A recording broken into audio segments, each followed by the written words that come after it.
Dad thinks man is begging his son for cash. Boy reveals conversation. A dad assumed that the man in a wheelchair who was speaking to his 11-year-old son at the gas station was just trying to get money from him. But when the young boy returned to their car, he revealed what actually happened, and that's when the dad's heart froze. Blanton O'Neill was out with his 11-year-old son Sean when he came across a situation that could happen to anyone. Since it's easy to make the same mistake he did, Blanton quickly took to Facebook to reveal exactly what happened when he and his son stopped at a gas station and his boy crossed paths with a stranger. He hopes that sharing the unflattering incident will help others make a difference and prevent them from the ugly truth he was forced to face. Also, if you have not done so already, please subscribe to our channel and click that notification bell to get inspired by these real-life stories every day. Now, back to the story. I debated making the post to this as it paints a not-so-flattering picture of me as a person, but in the end I think it is a picture of many of us if we're truly honest with ourselves, Blanton began.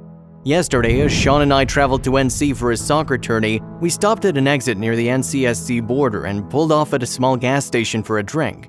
While I paid, I gave Sean the keys so he could head back out to the car.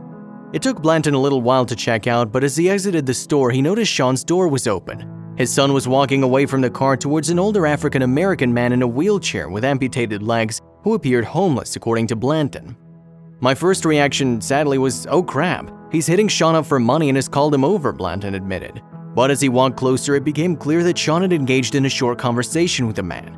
The boy turned around and headed back to the car, so Blanton did the same. When the duo returned to the car, Blanton asked his son what that was all about. "Nothing, Dad, I was just asking if he needed help," Sean responded. He said no thanks, that he was fine, but thanked me for asking. That's when the reality of the situation hit Blanton like a ton of bricks. See, at first glance, I didn't even notice that the gentleman was attempting to cross a gravel parking lot full of potholes in a wheelchair using only his hands. I didn't notice that my 11-year-old child was man enough to see this in the mirror of my car, drop his electronics he was playing, get out and offer to help the guy, Blanton wrote. As they began to leave, Sean asked his dad if they could give the man some money, so Blanton pulled up beside the disabled gentleman and asked if he could use a few bucks. However, he said, "No thank you, I'm fine," adding, "Your son was a real gentleman and gave me all I needed today. God bless." After rolling up the window and starting to drive off, out of the corner of his eye, Blanton saw Sean wave at the guy and he waved back with a huge smile on his face, leaving Blanton asking himself one question: would I have gotten out of the car and done the same?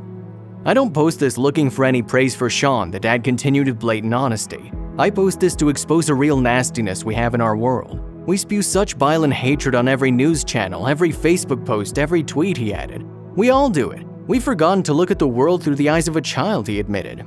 Many people have told us over the years how big-hearted Sean is. While he can be bigger than life in many social settings, choosing to be the jokester, his smaller acts of kindness fly under the radar as they should, Blanton wrote.